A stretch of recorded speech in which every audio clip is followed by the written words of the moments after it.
Hello everyone, welcome back to A Guy Called Henry. Can Edgar Berlanga beat Canelo Alvarez? This is the question that I'm going to try and address in today's video. Before I get into this video today, guys, please, I'd love it if you could subscribe to my channel and give the video a like. Also, we encourage comments here. I want a debate. I want people to talk about what they think about this fight. You know, this is a place where we can do that. I'm trying to build this community. And, you know, I really appreciate all of your support. The channel's growing really fast. So I hope you enjoy today's video. We've got my latest game film analysis. And this is something that I was really looking forward to doing because I've not watched very much of Edgar Berlanga. I've obviously seen a lot of Canelo, as most of us have, if you're any sort of boxing fan. And, you know, I didn't want to just go along with the narrative that everyone's peddling out there, that Berlanga's going to get completely destroyed, without really taking the time to actually watch him myself. Because whilst he's not fought a great level of opposition, I wanted to take a look at what he's actually doing in the fights that he has won and see how I think what he does normally might translate into the ring with Canelo. And guys, I want you to stick with me in this video because I'm going to be taking a look at how Canelo has lost in the past. I'm going to be coming up with a tactical game plan or a sort of blueprint, looking at those defeats that Canelo has faced, fights where he's faced some difficulty, to try and show you how fighters have done it in the past. And then we're going to take a look at whether or not Berlanga might be able to execute these tactics. So without further ado, let's get into it. So the first thing that I want to draw your attention to in this Canelo Bivol fight, there's so many things at play here that we need to analyze to understand how Bivol was able to win this fight against Canelo. But the first thing, right off the bat, you guys know by now, I love to look at my foot positioning. And the first thing to notice here is the foot position of the two men. So their feet are super close together here. So for someone like Canelo, that's great because he's the smaller man. So he wants to be in range. And his whole movement style is based on being the shorter man and making sure that he is in range to make to take advantage of counter-attacking opportunities. And, you know, when he's there, that's great because he's like, right, from this position, I can bait him into throwing shots at me and I can make him miss. One of the keys for Bivol in this fight was the way that he used his lead hand. And the jab is absolutely essential against Canelo. It's the jab mixed in with feinting. So what you need to be doing with Canelo is creating indecision in when you're actually going to throw and land that jab. Because what Canelo likes to do typically is he'll have his guard up and he'll take shots to his guard. He'll draw shots to the guard. He wants you to punch his guard because what he'll do is he'll bait you to the guard and then he'll drop his guard and he'll slip and he'll throw a counter punch. And so in order to avoid that happening, you need to be feinting often because it allows you to create indecision. You need to be in punching range because it lets Canelo know I can hit you right now. But also you can't be loading up too much of your jabs. You can just see Bivol here. He's constantly feinting. So you see that jab, that guard is moving up and down. You don't know when he's actually going to throw. He's in a sort of a motion, he's rotating, and then look, lets the jab go. But he brings the jab straight back. So it's just a pawing jab. He's tapping the guard. He's not actually loading up. And what that does is it keeps Canelo's guard up. It keeps it high because if you're not loading up or you're not overcommitting with your jab, then he goes again, you see? He goes again. He just taps that backhand at Canelo. He's just tapping it. And by just tapping the glove like that, it means that you're stopping him from coming in and throwing shots. But by not overcommitting with your jab, it means that you're not throwing in a way that means that you are missing, you're then finding you off balance and it's opening you up for counter punches. Then he just extends the glove a little bit, but he doesn't throw it. And all this time, it's just keeping Canelo busy. And again, Canelo dips down. He just touches him with the jab. And what does he do here? He just moves off slightly. And he's just touching him. He's touching him. And this is in round one. 1, 2, 3 jabs in a row. But he doesn't overcommit with any of them. The fact that they're so close means that he's never going to be lunging with that jab. He never creates space for counterattacking. And this is something we talked about in the Crawford-Madrimov breakdown, was the way that Madrimov always lunged in. He always lunged in from range. And he didn't do it against Crawford because, like Canelo, Crawford is an elite counterpuncher. And so you can't give them that time to watch your shots coming in. You can't really load up. You've got to be throwing in a way that allows you to keep them honest, keeps them thinking, but doesn't expose you defensively. Another thing to notice about Bivol in this fight, and this is just going back a frame or two, is the way he was able to deal with Canelo when he attacked. Canelo decides to go for it here. So he throws a jab, which catches on Bivol's guard.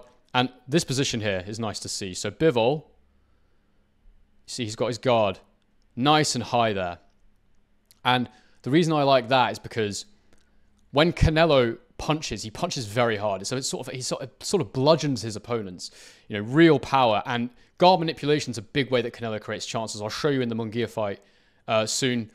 That's what he likes to do. He'll like to throw the hook to the side. He hits your glove very hard to the point where your guard opens up, and then he'll fire an uppercut cut up the middle, and he'll create opportunities for himself. So a nice, tight, high guard when you're defending against Canelo. When he does find himself leading off, boom, he throws that big shot. And not only has he got his guard up, but he's also moving backwards. And by moving backwards like that, he takes the sting off the punch. He creates a gap between him and Canelo because he's got that extra reach and that extra range. They are really close here. You know, they're both within punching range. And as I say, Canelo's a counter puncher, so typically he's not always going to lead off. And you've seen what Bivol's doing. He's absorbing on the gloves, and he's just letting it, you know, letting the power ride out, and he's just moving backwards with his legs. It means because he's not standing there, because he's not standing still and taking them on the gloves, it doesn't allow Canelo those opportunities to manipulate that guard and move around the body and create punching opportunities for himself. Just touches him once there, catches Canelo in the face a little bit. Now, Canelo likes to have his gloves high, like high guard, but it's almost like a pair of binoculars. He has them here, but he can still see through. So there's always going to be a bit of a gap there to split the guard. And he just touches him, and then again, just touches him again, and then Canelo moves back a little bit. And because, as I say, it's close, he's not overcommitting, he's not missing Canelo here. There isn't really a counter-punching opportunity for Canelo. And again, he just touches him again. Another thing that Bivol did really well, that's really key to do against Canelo, and indeed against any pressure fighter, is he took angles. So when he was defending, he didn't just move back in straight lines. It's really important with someone like Canelo. He wants to get up close to you. He wants to use his squat, shorter frame to get in close and to hurt you and bludgeon you. And ideally, he'll have you on the ropes. As I edge forward here, you see Canelo. He comes forward with that lead hook. Bivol's got the nice high guard, and it lands on the glove of Bivol. As Bivol takes the shot, he uses some of the force of it to generate momentum, and you'll see he just pivots off at an angle here, which is great. And that means that he doesn't have to move straight backwards in a straight line into the ropes, and he can move off. Bivol, what he mustn't do is go backwards here. What he wants to do is get himself over here.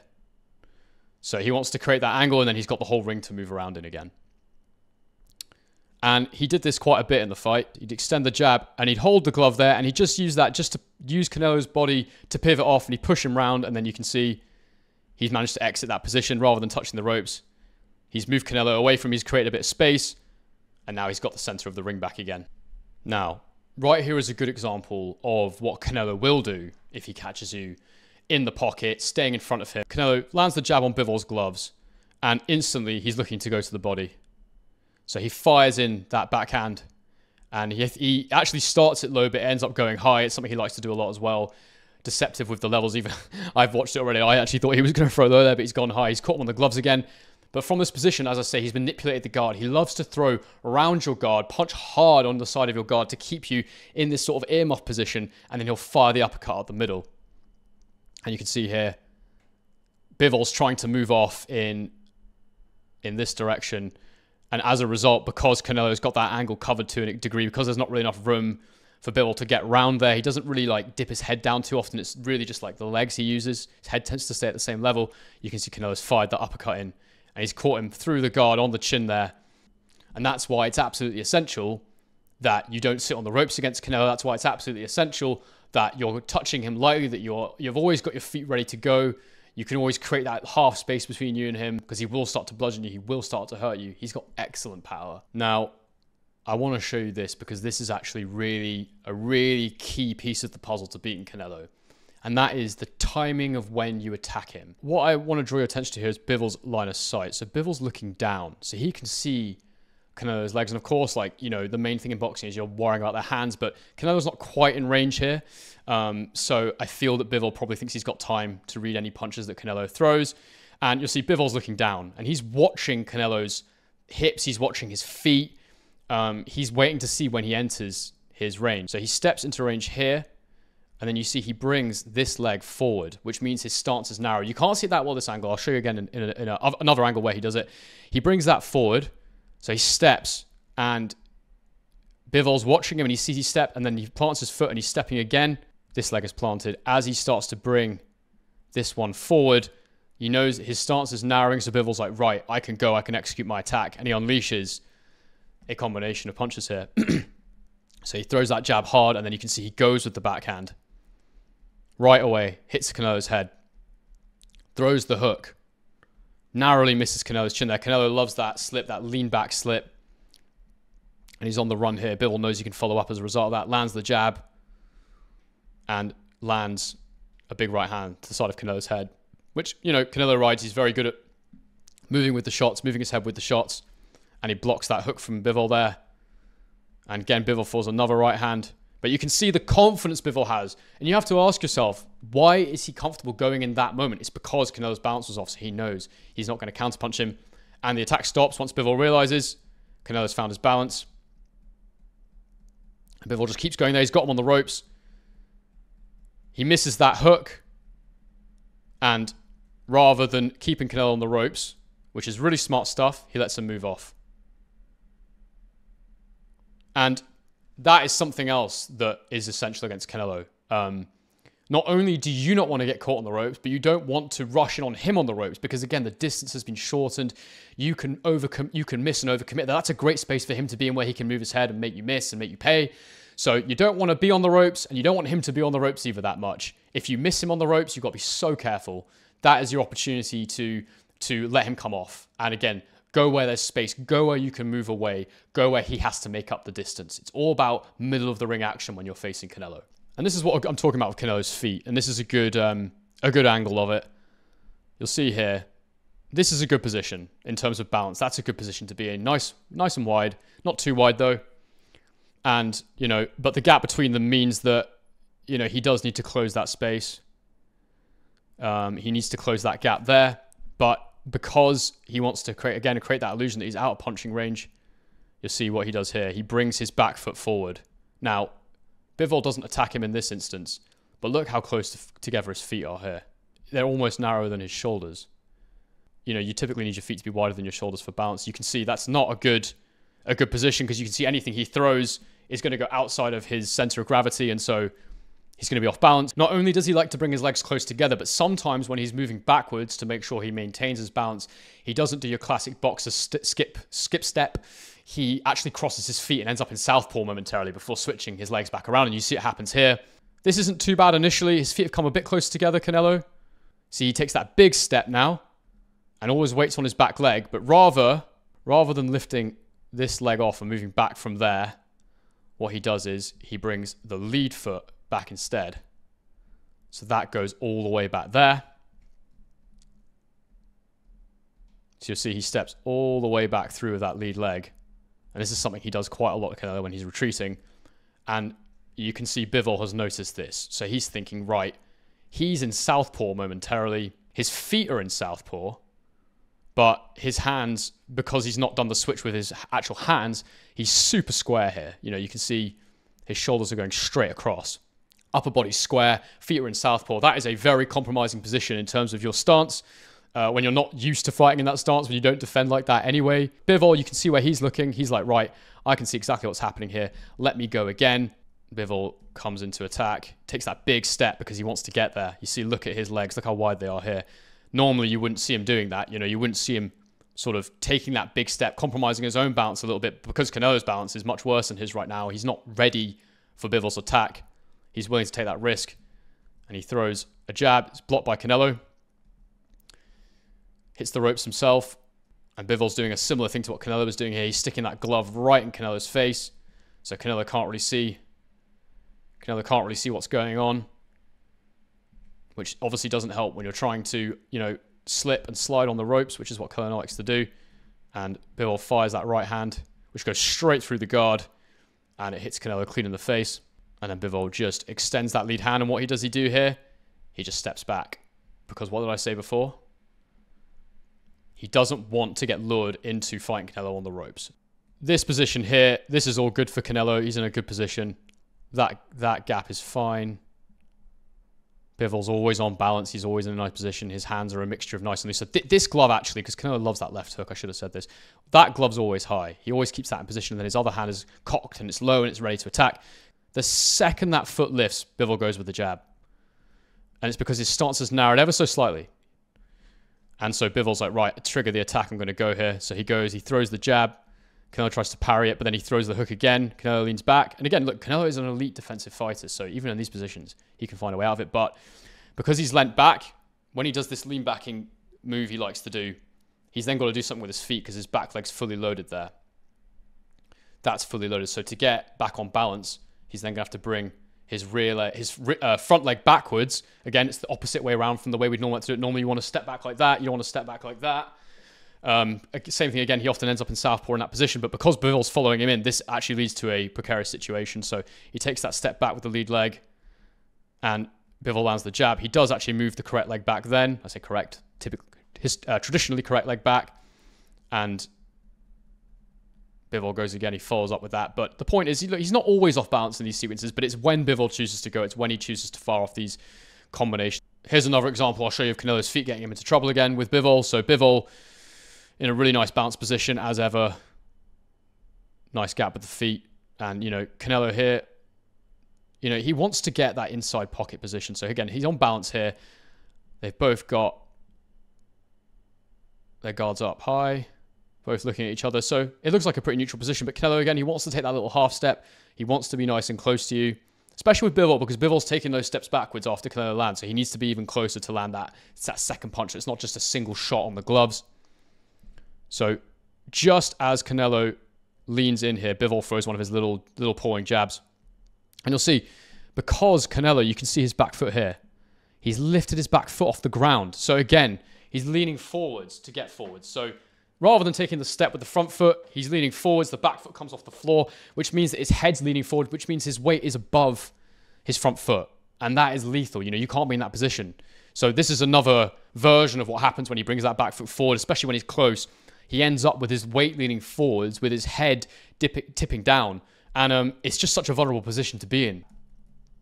So Bivol throws that big shot on the gloves, lands the backhand clean there. Front hand again. He's willing to go from here, but look, again, big wide stance from Bivol now, but that's okay because Canelo's feet are like that. Canelo's feet are bunched together. He's about to hit the ropes, so Bivol's got an opportunity here. He's not on balance, Canelo. He can't counter me. He can't make me miss too easily. So I can actually go for it here. And you'll see he throws that big backhand. Canelo blocks it with his gloves and he falls back into the ropes. Again, he doesn't mind being there, so that's fine.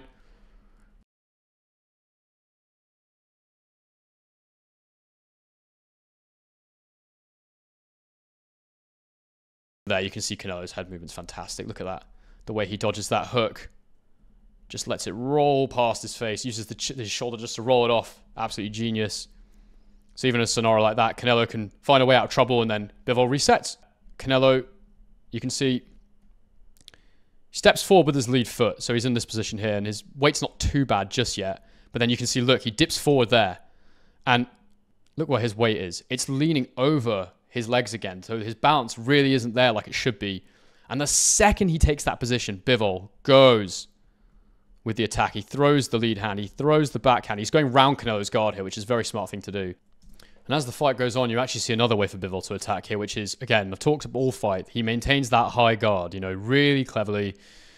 He's really tight with it. And, part of that high guard working so well is being the bigger man. But, as the fight goes on, Canelo has to stay in the pocket more himself. He's tighter, so he can't move his head as much. So it's not like he's firing a counter and getting his head off the center line like he normally likes to do. So Canelo throws that uppercut. He throws the left hand to the body of Bivol. It lands more on his arm, I think. And then as he lands that, look at Canelo's guard here. And his head movement normally would get him out of trouble here, or maybe he'd take a lean back. But he doesn't do it because he's tired. He's got one hand here, one hand here. Chin's kind of not really too tucked in. It's not protected by his shoulder. His shoulder's there. So Bivol's like, right, I'm going to throw a counter then. And he obliges and he throws that left hook and he hits Canelo clean on the side of the head. One thing we should say about Canelo and his style, amazing chin. Very good chin. All right, so that's the Bivol fight. Let's have a quick look at what Mungaia was able to do and see where he fell a little bit short in trying to implement this style. Right, by round 4, he'd thrown 118 jabs, Mungaia. So in order to be competitive with Canelo, because maybe he didn't have that athleticism that Bivol has, maybe he doesn't have that, well, we know he doesn't have the power that Bivol has, he had to throw even more than Bivol threw, and that volume is not sustainable. So Canelo very smartly in this fight knew if he was able to get past those early few rounds that he would start to tire Mungaia and he would start to get his opportunities to win his rounds, Canelo. We'll see here.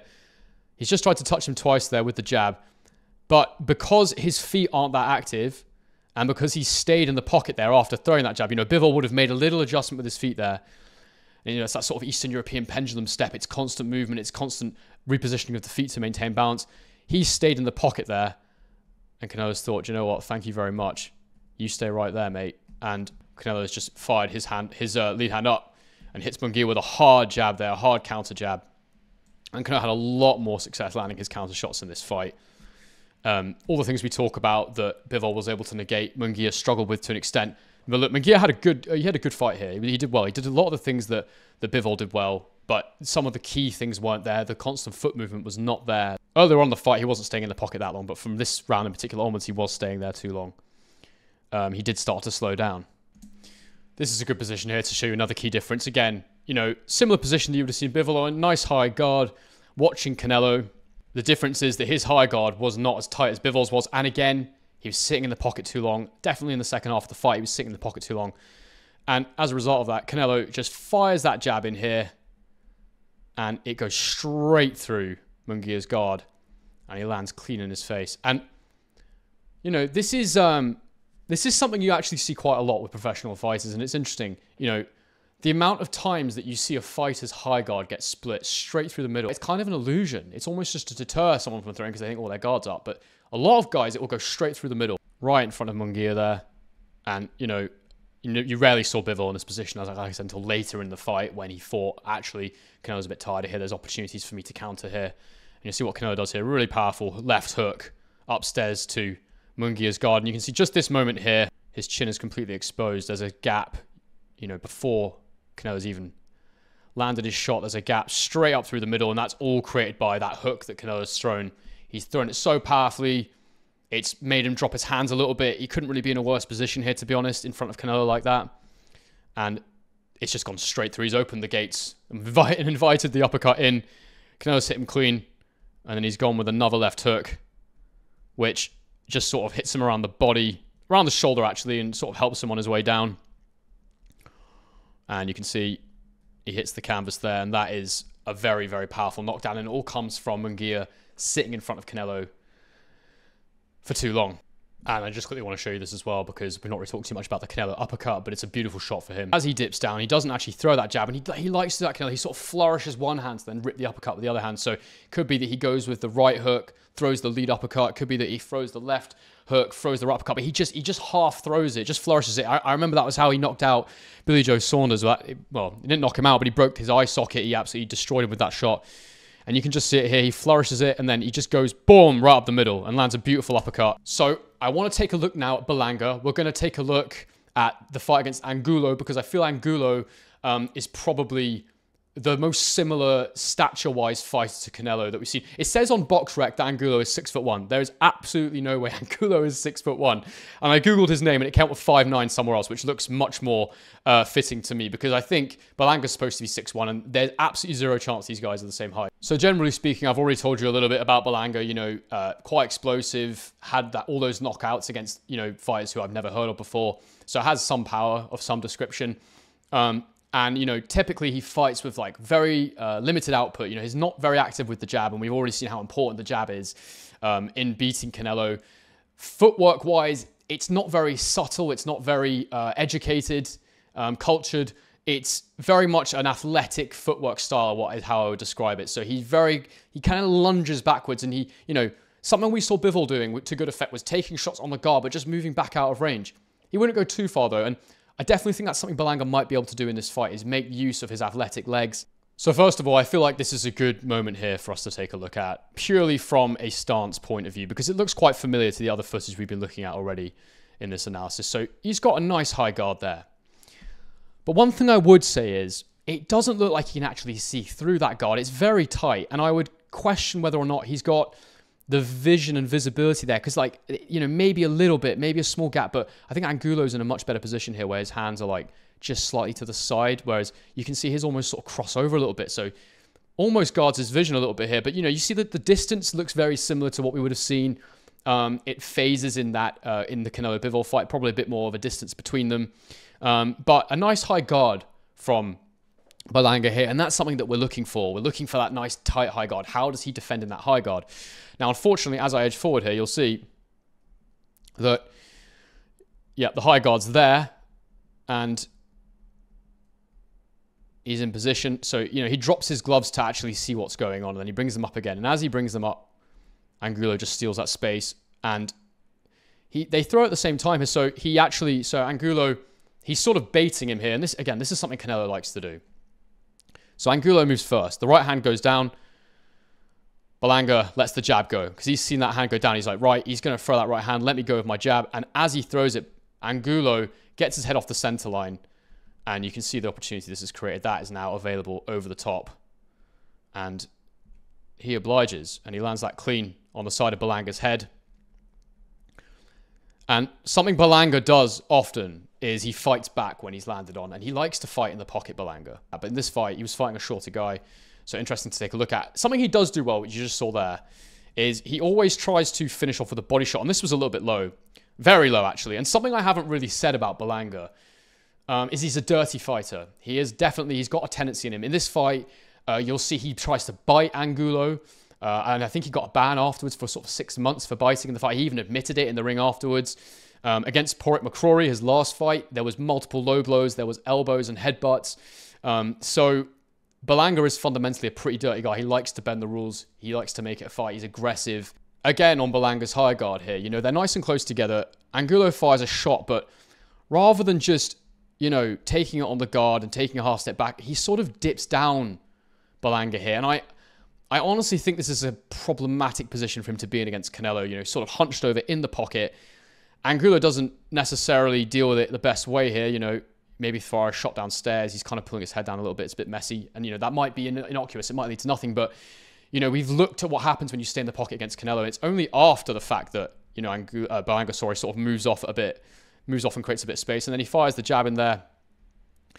And, one thing I'll say about Berlanga, as I've said already, he's very inactive with his jab. He has got a nice jab. It's got a lot of pop to it. But he doesn't throw it enough. It's very much a single shot. He rarely doubles it up. He rarely varies the pace of it. It's rarely used as a rangefinder or a pulling shot. It's a power shot like all his shots are. Often he'll lead off with the backhand. He's not someone that really likes to use the jab to set other things up. He's 27 now, is he, Berlanga? I think he's 27 years old. Yeah, he's 27. So, at that point where you'd expect to start seeing more nuanced boxing, more educated boxing, this was a few years ago now. So I'll show you in the McCrory fight a few clips of maybe where he's learned a few tricks. But still, he's not showing that much ring IQ for me. Something that Berlanga did on countless occasions in this fight, and I'll show you a few of them, is he would get back up onto the ropes and he would sit there and he would get hit. And as I've just shown you with Canelo, this is something that you cannot do and something that Bivol did not allow. And so you'll see here, Berlanga's been backed up. He's touched the ropes. His guard's high, but it's not tight. And his feet are kind of close together. He's kind of in a side-on position. You can see his guard there. He's got vision, but, has he got the defense? We'll see. So Angulo, he's in a nice position. He's actually stepped into his space there. You can see his lead foot is right in the space there. He's actually coming at an angle, so he's in quite a nice position there, Angulo. As we edge that forward, he goes low with the jab. And, that is a good opportunity there for Berlanga to actually move off the ropes. Give him a push with that lead jab, move off at an angle like we saw Bivol doing. There's lots of space there for him to move off over to the side, take center ring and start using his jab again. But instead, he stays there. Angulo fires the uppercut, which is partially blocked. And, he stays on the ropes. He doesn't exit. He just stays there. And Angulo throws that lead hand. And then they're in this position, and he lands a clean right hand there. And he tries to sort of tie him up, but Angulo's very savvy on the inside. And something I've been noticing about Berlanga is he's not very savvy on the inside. And look, again, he stays on the ropes. He's got plenty of opportunity there to back up, move off, extend the jab, use his extra reach, his extra athleticism, use his legs to get away. Angulo gives him a little bit of space. He just backs off slightly to create, so he doesn't smother his own work. Dips down, Berlanga tries to throw a shot, he misses, and then Angulo is able to come in again, and he throws a left hook here. And Berlanga's on the ropes again. And, you can see there he's using his forearm to try and get out of the situation. Angulo's having none of it. Throws a body shot. Here we are again. Angulo's marching forward. Berlanga's got his high guard. He's having a look. He's got his eyes on Angulo there. He's watching him all the way. So he knows he's marching forward, but rather than using his jab, again, he has a reluctance to use his jab. He does not throw the jab enough at all. Edge it forward. He takes the step back. And, here, this is the position here where you've got a bit of space either way. He can go this way if he's quick enough. He can come this way. So he's got options here to move off. But instead of doing that, you know, he just takes a step straight back to the corner. And Angulo goes with the backhand there. He misses, but, you know, there's nowhere for Berlanga to go here. He's backed into the ropes. And again, you know, your back touches those ropes against an inside fighter. You need to spin out. You need to move off. And Angulo just misses the uppercut there. And he comes with a second phase attack. And there you go. He lands it. So he lands that uppercut there. Very nice. And this is something you notice with Berlanga. His guard gets split often, and he eats a lot of uppercuts. He's in the pocket here. He's dipped his head down. Guard nowhere to be seen. And he's coming up, and Angulo hits him with a left hook. His guard isn't even... It's kind of half there, and he tries to move to the side, and then he comes up through the middle with that uppercut, and it's a really nice shot. And we've just seen with Canelo, that's a very similar situation that we saw in the Mungaia fight. You know, round the guard up the middle. This is him not using the tools that he has, not using his longer stature, his superior athleticism. You know, the position he's ended up in here, you know, he's sort of squared his feet in front of Angulo here. His hands are not in a good position. He's tried to throw a couple of shots there, and he's not you know, reset very well. And, you know, you can see he goes there. He tries to pull down the glove of Angulo and throw a hook, but Angulo takes his head down with it, which is quite smart. And you'll see here, so he's square in front of him, so he's like, right, let's go. So he throws the hook to the guard, and, you know, he sort of smothers his work a bit here. He does try to step off Berlanga, but again, there's no jab to help him on his way. Tries to throw a lead uppercut, and gets caught while he's doing it. You know, Angulo there lands a nice lead hook, and this is a situation you could just so see Canelo being in, you know, slipping these sort of like looping, lunging shots from Berlanga that are not short shots, they're not inside shots, they're long, where you've got time to react, and then he goes with a right hook to the guard, and then Angulo comes up the middle with that lead uppercut and catches him on the chin. You do sort of wonder, you know, is the guy in love with his own power a little bit? I think does he maybe believe the hype about himself a bit too much, you know? These are the questions that I ask watching him. And actually, in round 10 of this fight, you do see he does do a few better things, you know, when he realizes he needs to sort of get to the end. I'll show you quickly. So this here, you know, this is such a small moment in the fight, seemingly. You know, he's on the ropes. He's found himself backed up onto the ropes again. He puts the jab out there. He touches the guard, okay? And then again, he keeps his hand there. He keeps the distance. Just touching him, touching the gloves. You know, it's such a small, simple thing, but it took him until round 10 of this fight to actually do it and stop the guy from closing in on him. That's what makes me think, you know, and look, again, touching. And look, that's where you want to exit. That's where, you know, you throw the jab and then you go. You pivot round, and he doesn't quite do it. Again, this is what makes me think the guy is in love with his own power a little bit. I think he wants to fight on the inside. He wants to throw those bent arm shots. And it's something that, you know, against Canelo, he just isn't going to be able to do this. The fight against Angulo, that was a few years ago now, so I do want to make a fair assessment of his most recent performance, which he won by stoppage, TKO against McCrory. Again, it was a dirty performance. A lot of low blows, a lot of, you know, things the referee let him get away with that he definitely won't get away with against Canelo. So the first thing that I'd like to point out here is, you know, again, you see that shot there. It's so easy for McCrory to hit him with the backhand here, and, you know, just go straight through his guard. You know, backhand throws right on the guard, and at least he's using his legs here, which is something I don't always see him using, and that is something against Canelo he needs to do. He needs to make up for his defensive deficiencies with his legs. He sort of baits McCrory here with his lead hand. So as I edge it forward here, you'll see. So he takes a step into range, and he just extends his right hand ever so slightly, like he's going to parry a shot.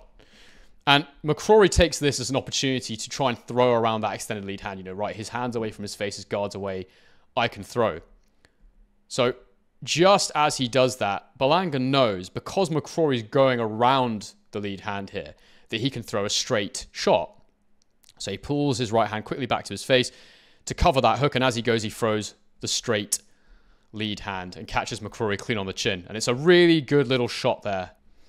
Again, here you see Berlanga, he just parries McCrory's jab. And so, you know, McCrory, he's just touching, he's just feeling the range. He's keeping Berlanga's guard busy, or so he thinks.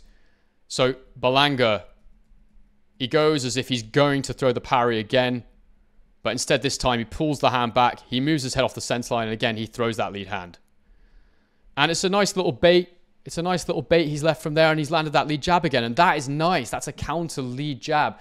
He's still not active enough with the jab for me, but he is using it nicely on the counter there. And that is a good little move. You know, little baits that he did a couple times in this fight. And this shot here, this is a good example of the typical range that they were at. Both men were doing their work from quite far out. Both men were a little bit lungy, sort of falling into each other's space. Not making those little small adjustments to have his front foot close and then take it back and use that, that active jab. Again, it wasn't the case in the round one at least. And you see here, McCrory goes with the jab and it falls short.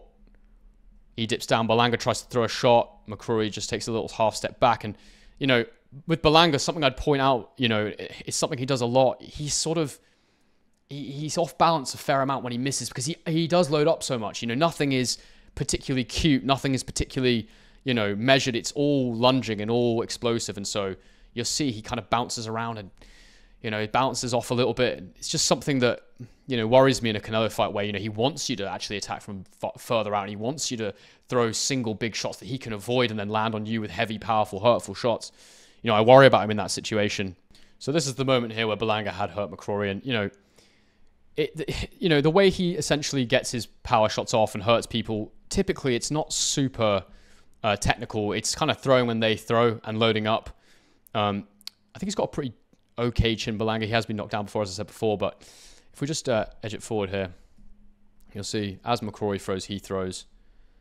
And McCrory's in a compromising position. They throw that uppercut. And he is already hurt at this point here. But Berlanga really loads up with that backhand. He's hit McCrory clean. And McCrory, takes it on the chin. It's a heavy shot. And, Berlanga wants to close the show. As I say, he loves his power. He believes in his power. McCrory trying to throw the uppercut, which Berlanga has been susceptible to. But because he's throwing, those looping backhands and getting off the center line at the same time, that's a big shot he's hit McCrory with there. But that takes his chin off the center line, you see. And so McCrory's uppercut not landing. I do understand why he used the uppercut there, McCrory, but his own defense was a bit loose. And Berlanga's able to land that big shot, which knocks McCrory down. So, in conclusion, what do I think is going to happen in this fight? Now, I've not been able to show you too much of what Berlanga does well. Okay, so the nature of these analysis, guys, I don't want to receive copyright strikes. I don't want to, show full speed footage. So I show you what I can in terms of the small nuances and details. But, how do I think this fight plays out? So, I've told you Berlanga's got decent power, but I've basically shown you in the last two fights his deficiencies. You also saw that he can knock his man out. That was his last performance. And he did land clean shots on McCrory. He did show a few little neat, cute moments. For Canelo, he just needs to be himself. He doesn't need to change too much here. Berlanga will probably make mistakes. Again, this is similar to my last prediction, guys. I'm basing this on historical performances, what guys have shown us. And the question always is, this is what they've done before, but can they come into it on the night and do things differently, do things that will, put the fight in their favor based on what we know are the weaknesses of their opponents. So, for example, we know with Canelo now, we've seen what needs to be done to beat him. I've been through it. I don't need to go over it again, guys. But a lot of the things that you need to do to beat him, Berlanga has not really shown in his fights. The question is, can he do them? Can he do those things? Can he have a more active jab? Can he show neat footwork? Can he have a tighter high guard? Can he be patient at the same time? And can he make sure he doesn't sit on the ropes? Can he use his legs effectively? He's got the legs, he's got the explosive power. He's got the size and the reach. It's the boxing skills that he's missing. And I know that sounds stupid to say because, this guy is a boxer. That's what it all comes down to at the end of the day. But that is really what this guy needs. He needs to box. And as I say, Canelo, he just needs to be himself, man. Everything that he does right now for me is tailored to beat a guy like Berlanga. So overall, guys, I'm predicting a Canelo stoppage. I think Canelo will win this fight really well. I think that Canelo will look good doing it. I think he'll look better than he has in a while. And people are going to be saying, oh, Canelo's back. Canelo's not slipped at all. But, and actually, I should say, that is the other big question in this fight. How much has Canelo slipped? Because if Canelo's slipped enough, if Berlanga can improve enough and implement tactics that we've seen beat Canelo, he has a chance. Those are the keys to victory for Berlanga. But in my opinion, Canelo's going to have too much for him. Canelo hasn't slipped enough, and I think he's going to actually look really good in this fight. And I see him stopping Berlanga within the first 6 rounds, if I'm being honest. I think that's the way I see this fight going. But how do you guys see it going? How do you guys see him getting on in this fight? Do you think there's a way Berlanga could win that I haven't seen? Do you think he can execute these tactics? Do you see anything other than the Canelo victory? Guys, thank you for sticking with me through this video. Hope you enjoyed it. Hope you've enjoyed my latest game film analysis. We'll try and do a live watch along for this one when it comes out in a few weeks. And just thank you so much for sticking with me on this journey. Please subscribe if you're new here. Please like the video. Drop your comments below. I want to hear your thoughts and opinions. And as I always say, guys, on to the next one.